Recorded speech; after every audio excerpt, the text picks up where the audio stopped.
Smart and legal guidance, download the application now. नमस्कार दोस्तों, आज इस वीडियो के अंदर मैं आपको एक नए जजमेंट के बारे में बताने वाला हूं जो सुप्रीम कोर्ट के द्वारा रिसेंटली एक जजमेंट पास करा गया है।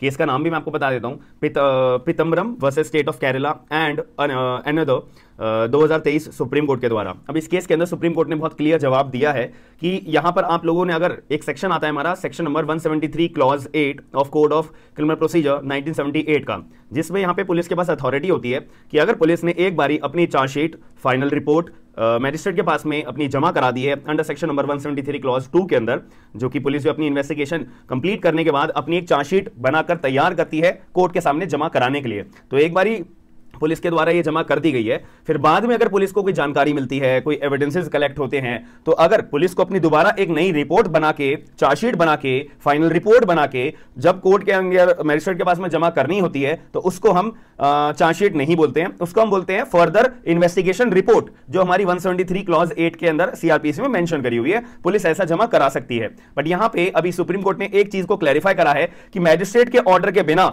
ये जो फर्दर इन्वेस्टिगेशन रिपोर्ट है ये जमा नहीं हो सकती है। फर्दर इन्वेस्टिगेशन पुलिस के द्वारा करी तो जा सकती है लेकिन जमा नहीं कर सकते हैं। इसके लिए आपको मैजिस्ट्रेट की परमिशन लेनी पड़ेगी। ये मैंडेटरी है, ये हमारे कानून के अंदर भी लिखा हुआ है। सुप्रीम कोर्ट ने भी अभी Pitambaram versus state of Kerala and another 2023 supreme court के केस में क्लियर शब्दों में बोल दिया गया है। अभी इस केस के अंदर ये हमारे सामने मुद्दा आया क्यों, जब कानून में बात सीधी सीधी लिखी हुई है, फिर ये बात आई क्यों? आप लोगों ने सुना होगा सुपरिटेंडेंट ऑफ पुलिस का नाम, जो अपने पुलिस के अंदर सबसे बड़ी पोस्ट पे होते हैं, जिनको हम एसपी भी बोलते हैं, और सुपरिटेंडेंट ऑफ पुलिस के नाम से इनको बोला जाता है। अभी ये केस के दौरान यहां पर पुलिस के द्वारा अपनी फर्दर इन्वेस्टिगेशन करी गई और फर्दर इन्वेस्टिगेशन रिपोर्ट जो है कोर्ट में फाइल करी गई थी। अब ये जो है फर्दर इन्वेस्टिगेशन अपना करने का ऑर्डर जो है, यहां पर जो सुपरिटेंडेंट ऑफ पुलिस होते हैं, जिनको ऑफ चीफ पुलिस भी बोलते हैं, इनके द्वारा ऑर्डर करा गया पुलिस वालों को कि जाओ पुलिस वालों, तुम जो है एक फर्दर इन्वेस्टिगेशन अपनी रिपोर्ट तैयार करो और ये फर्दर इन्वेस्टिगेशन रिपोर्ट तैयार करने के बाद मैजिस्ट्रेट के पास जमा कर देना। यहां पर ये बात तो डिस्प्यूट में आ गई कि भाई फर्दर इन्वेस्टिगेशन रिपोर्ट तो जब ही जमा होगी ना जब मैजिस्ट्रेट ऑर्डर पास करेंगे।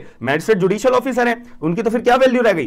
पुलिस ने ऑर्डर कर दिया, पुलिस के बड़े अफसर ने ऑर्डर कर दिया, फर्दर इन्वेस्टिगेशन हो गई और मैजिस्ट्रेट ने भैया जमा करवा दी। ये क्या अपना फिर जुडिशियल ऑफिसर का फिर मतलब क्या रह गया? 173 क्लॉज 8 का फिर मतलब क्या रह गया? सीआरपीसी का फिर मतलब क्या रह गया? ऐसे तो फिर अपनी मनमर्जी से आप कुछ भी करते रहो। तो ऐसे केस में सुप्रीम कोर्ट ने क्लियर शब्दों में क्लैरिफाई करा था कि अगर पुलिस के द्वारा ऑर्डर करा गया है, पुलिस मतलब कि सुपरिटेंडेंट ऑफ पुलिस एसपी साहब के द्वारा, चीफ पुलिस ऑफिसर के द्वारा अगर ऑर्डर करा गया अपनी पुलिस को कि भाई फर्दर इन्वेस्टिगेशन करो, तो वो कर लेगी, कोई दिक्कत नहीं है। लेकिन जमा करने की बात आएगी ना, तो यहां पे मैजिस्ट्रेट जुडिशियल ऑफिसर की ही परमिशन लगेगी। ये हमारे कानून के अंदर साफ प्रावधान है। और इसके अलावा कोई पुलिस वाला जो है यहाँ पे पुलिस का जो बड़ा अफसर होगा वो फर्दर इन्वेस्टिगेशन का यहाँ पे ऑर्डर दे तो सकता है लेकिन जमा नहीं करवाया जा सकता, जमा नहीं होगी, बात खत्म। और एक और क्लैरिफाई करा कि जो सुपरिटेंडेंट ऑफ पुलिस है, इनका जो जुरिडिक्शन है इंडियन पुलिस सर्विस के अंदर आता है, और जो मैजिस्ट्रेट का जो अपना जुरिडिक्शन है वो पूरे के पूरे जुडिशियल फंक्शंस के ऊपर आता है। तो पुलिस का जो ऑर्डर है इंडियन पुलिस सर्विस के ऊपर एप्लीकेबल होता है, जुडिशियल फंक्शंस के ऊपर एप्लीकेबल नहीं होता है। जुडिशियल फंक्शन एप्लीकेबल करवाने के लिए जुडिशियल ऑफिसर के पास ही पावर है और वही केवल अपना ऑर्डर पास कर सकता है। दूसरी और इंपॉर्टेंट बात यहां पे सुप्रीम कोर्ट के द्वारा एक और क्लियर करी गई, मैं आपको जजमेंट भी बता देता हूं, उनका रेफरेंस दिया था, एक Meenu Kumari versus state of Bihar 2006 का सुप्रीम कोर्ट का एक जजमेंट है, और Hemant Daswan versus CBI 2001 supreme court का जजमेंट है। यहां पे सुप्रीम कोर्ट ऑफ इंडिया ने क्लियर शब्दों में डिफरेंस बताया था कि भाई further investigation, fresh investigation, de novo investigation और री इन्वेस्टिगेशन, इन सभी चीजों का ना मतलब अलग अलग होता है। फर्दर इन्वेस्टिगेशन का मतलब होता है अपना 173 क्लॉज 8, जिसमें मैजिस्ट्रेट ऑर्डर पास करता है फर्दर इन्वेस्टिगेशन की रिपोर्ट को जमा करी जाए या नहीं करी जाए, पुलिस के द्वारा फर्दर इन्वेस्टिगेशन करी जाए या नहीं करी जाए। इतनी बात क्लियर हो गई। और जो मैजिस्ट्रेट होता है वो फ्रेश इन्वेस्टिगेशन करने का ऑर्डर पास नहीं कर सकता है, री इन्वेस्टिगेशन करने का ऑर्डर पास नहीं कर सकता है, डी नोवो इन्वेस्टिगेशन ऐसा ऑर्डर पास मैजिस्ट्रेट नहीं कर सकता है। तो फ्रेश इन्वेस्टिगेशन, री इन्वेस्टिगेशन, डी नोवो इन्वेस्टिगेशन, इन तीनों का मतलब सेम होता है।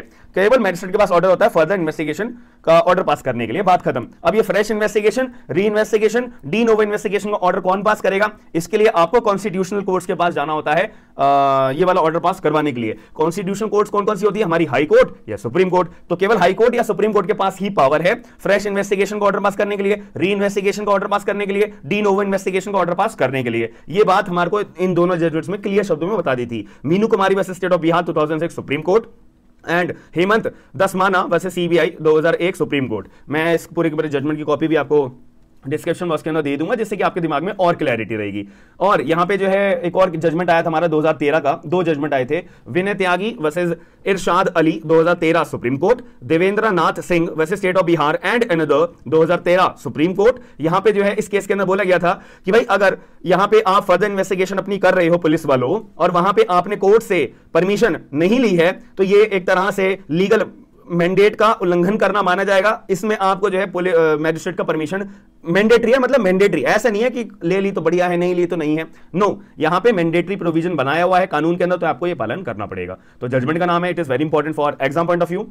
जो मैंने आपको जिस भी कंटेक्स्ट में बात बताई है ना, तो जो वकील लोग हैं अपनी एडवोकेट्स की प्रैक्टिस कर रहे हैं उनके लिए बहुत इंपॉर्टेंट है। और जो अपना, क्योंकि ये ग्राउंड बन सकता है ना आपकी पर्टिकुलर केस, आपके क्लाइंट के बिहाफ पे अगर किस पुलिस के द्वारा फाइल करा गया तो उसको क्वैश कराने का कि भैया मैजिस्ट्रेट ने ऑर्डर दिया नहीं था, तो पुलिस कहां से फर्दर इन्वेस्टिगेशन लिया, इस केस को क्वैश करना चाहिए। ऐसे ही भी चीटिंग का केस, ये पिदम्बरम के खिलाफ ना चीटिंग का केस पुलिस वालों ने बनाया था, फर्दर इन्वेस्टिगेशन बना दी थी, तो एक ग्राउंड बना के पूरा का पूरा केस ही क्वैश मार दिया था कोर्ट के द्वारा। याद रखना, it is very important ground also and for exam point of view. तो जो जजमेंट्स मैंने आपको बताए हैं, मीनू कुमारी वर्सेज स्टेट ऑफ बिहार का, और ये दसवाना का केस मैंने आपको बताया है, ये सारे केसेस हमारे इंपॉर्टेंट है। और सुप्रीम कोर्ट ने अपना Pidambaram versus state of Kerala and another 2023 supreme court में ये बात क्लियर बोली है। एमसीक्यूज में डायरेक्ट ये क्वेश्चन आते हैं आपके पेपर के अंदर, याद रखिएगा। मिलते हैं नेक्स्ट वीडियो के अंदर। वीडियो पसंद आई तो वीडियो को लाइक जरूर करेगा, चैनल को सब्सक्राइब करके लोगों को अवेयर जरूर करेगा। मिलते हैं नेक्स्ट वीडियो में। थैंक यू, धन्यवाद।